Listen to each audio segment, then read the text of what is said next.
Hello दोस्तों, स्वागत है आप सभी का मेरे यूट्यूब चैनल में। दोस्तों, आप सबने ये पॉडकास्ट देखा होगा या नहीं देखा होगा तो ज़रूर देखना। क्लाइमेट चेंज के ऊपर किसी यूट्यूबर ने, जिनका नाम शायद सार्थक है, उन्होंने ये पॉडकास्ट बनाया है आचार्य जी के साथ। क्लाइमेट चेंज पर बात की है और जिस तरीके से आचार्य जी ने बात किया है वो अपने आप को कनेक्ट ही नहीं कर पा रहे। किस प्रकार वो झुंझुला जाते हैं ये साफ साफ आपको इस पॉडकास्ट में दिखाई देगा। उन्हें समझ ही नहीं आ रहा है कि आचार्य जी आखिर कहना क्या चाहते हैं। और यह हाल हर किसी का है जिसको अध्यात्म की समझ नहीं है। होगा, बिल्कुल होगा। काफ़ी लोग वहाँ जो कमेंट सेक्शन में आके कह रहे हैं, निश्चित उनके ऊपर से बातें पार हो रही है। लेकिन जो आचार्य जी को सुनता है, अध्यात्म को समझता है, या जो भी खुला माइंड रखता है, वो आसानी से बात समझ जाएगा कि आचार्य जी कहना क्या चाहते हैं। अगर आप 1 घंटे लगभग 46 मिनट की वीडियो है, 1 घंटा अगर आप वीडियो देखेंगे तो जिस तरीके से आचार्य जी ने बात की है, जिस आक्रामक तरीके से, बिल्कुल लाजवाब है। और इसमें साफ साफ दिखाई देता है भाई साहब किस प्रकार उलझे हुए हैं। उन्होंने तो आचार्य जी को सुना ही नहीं है। शुरू में ही उन्होंने बताया कि आचार्य सबसे ही वो भड़क जाते हैं। तो निश्चित रूप से अगर यह उलझन उनके भीतर है, जो वो फिलॉसफी समझा रहे हैं, जो दर्शन दे रहे हैं आचार्य जी, अगर उन्हें नहीं समझ आ रही है तो कोई दो बड़ी बात नहीं है। और ऐसा हो सकता है, बिल्कुल हो सकता है। दोस्तों, क्लाइमेट चेंज आज के समय की सबसे बड़ी समस्या है और निश्चित रूप से यह दुनिया के सामने सबसे बड़ा खतरा है।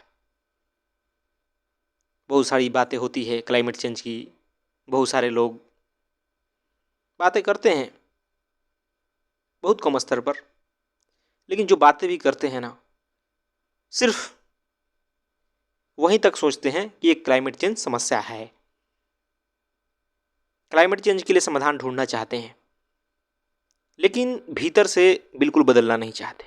और आचार्य जी पूरी की पूरी कोशिश यही है कि व्यक्ति भीतर से बदले। जब भीतर से व्यक्ति बदलता है ना, तो सारा का सारा चीज़ अपने आप सेटल हो जाता है। जब आदमी भीतर से बदल जाता है, जब जीवन में अहंकार की जगह पे सत्य आ जाता है, तो निश्चित रूप से हमारा भोगवाद अपने आप कम हो जाता है। हमें प्रसन्न रहने के लिए, खुश रहने के लिए बाहरी चीज़ों पर डिपेंड नहीं होना पड़ता कि बाहर से हम ज़्यादा से ज़्यादा वस्तुएं खरीदेंगे तभी हम खुश रहेंगे। बाहर कोई सत्ता हासिल करेंगे, बहुत ऊंचा पद हासिल करेंगे, या बहुत सारा चीज़ों को हड़पेंगे, भोगवाद करेंगे, तभी हम खुश रहेंगे। बिल्कुल नहीं। हमें आंतरिक रूप से जब आनंद आने लगता है ना, तो हम बिल्कुल प्रसन्न रहते हैं। जो कर रहे हैं उसमें छोटे से संसाधनों में भी आसानी से प्रसन्न रहते हैं। उसी बात को आचार्य जी समझाना चाहते हैं। लेकिन जो लोग आचार्य जी को नहीं सुने, जिन्हें आध्यात्म की समझ नहीं है, वो बार बार ये सोच रहे हैं कि आचार्य जी कोई समाधान दे दें। आचार्य जी ये कह दें कि खूब पेड़ लगाओ, आचार्य जी ये कह दें कि भाई मिनिमाइज करो, आचार्य जी ये कह दें कि रिसाइकल करो, वगैरह वगैरह।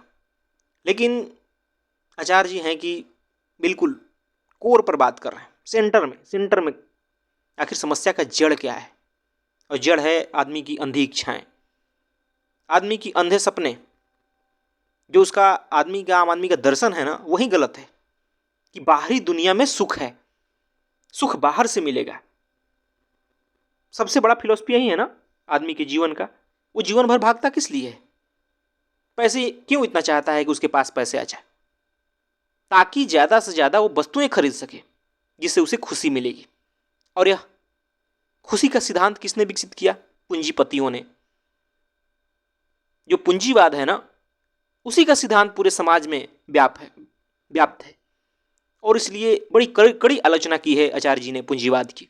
और निश्चित रूप से पूंजीवाद इसके लिए जिम्मेवार है, जो पूंजीपति है वो जिम्मेवार है। दुनिया के मुट्ठी भर लोग जब पूरे दुनिया को बर्बाद करने पर तुले हैं, पूरी मानवता को संकट में डाले जा रहे हैं, तो निश्चित रूप से उनकी आलोचना होनी चाहिए। और उसकी आलोचना पूरे तरीके से आचार्य जी ने की है।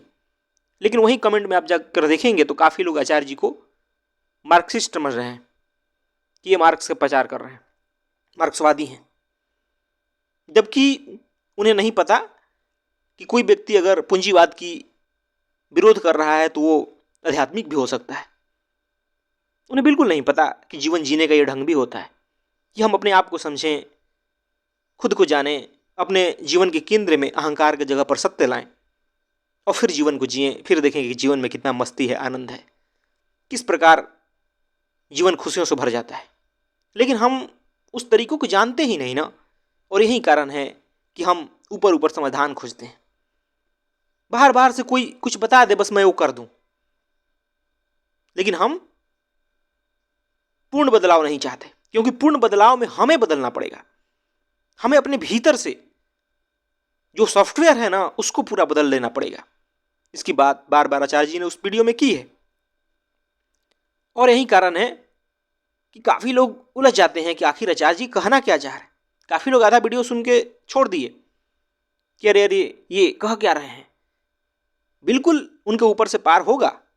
जो भी लोग ऐसे जीवन को जी रहे हैं जिन्हें अध्यात्म से मतलब नहीं, खुद को खूब बुद्धिमान समझते हैं, इंटेलेक्चुअल समझते हैं, रेशनल समझते हैं, उनके लिए यह समझना मुश्किल होगा कि यह कहाँ से बोल रहे हैं। तो बिल्कुल नहीं समझ आएगा। यह बातें समझ आती है आत्मज्ञान से। जब आदमी अपनी सच्चाई देख लेता है ना, तब ये बातें समझ आती है कि किस प्रकार समाज में मूर्खताएं व्याप्त है, किस प्रकार सारी दुनिया के जो समस्या है उसके जड़ में अहंकार बैठा है, भोगवाद बैठा है। वो साफ समझ आता है, और सारे समस्याओं का समाधान कहीं ना कहीं आत्मज्ञान में छिपा है। आदमी जब भीतर से जागृत होता है, जब आत्म जागृति आती है ना, तो साफ साफ सब चीज़ें दिखने लगती है।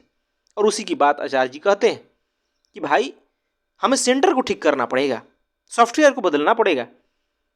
जो सॉफ्टवेयर आदमी के भीतर है ना, वो दुनिया ने बैठाई है, वो पूंजीपतियों ने बैठाया है, वो समाज ने बैठाया है, और उसी सॉफ्टवेयर को लेकर आदमी जी रहा है, उसी के लिए जीवन भर दौड़ता रहता है। इस कारण उसके जीवन में सुख आता नहीं और दुनिया को तबाह किए चले जाता है। धरती को, सब चीज़ को भोग डालना चाहता है। फिर कहाँ से क्लाइमेट चेंज रुकेगा?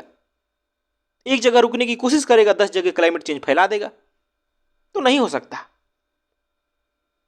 तो निश्चित रूप से दोस्तों, आचार्य जी की बातें बिल्कुल व्यवहारिक है। ऐसी नहीं है कि ऊपर ऊपर की बातें हैं। व्यवहारिक उन्हें ही नहीं लगेगी जो बेहोशी में जीवन को जी रहे हैं, जिन्हें अध्यात्म से वास्ता नहीं। लेकिन जो अध्यात्म को जीता है, जिसके जीवन के केंद्र में सत्य है, वो साफ साफ दिखेगा कि बहुत आसान बात है जो आचार्य जी कह रहे हैं, वो कोई बड़ी मुश्किल बात नहीं है। तो जो नहीं सुने आचार्य जी को, निश्चित उन्हें सुनना चाहिए, और जो सुने हैं वो तो जानते ही होंगे कि आचार्य जी कहना क्या चाह रहे हैं। बहुत बहुत अच्छा लगा पॉडकास्ट यह देख करके। धन्यवाद दोस्तों।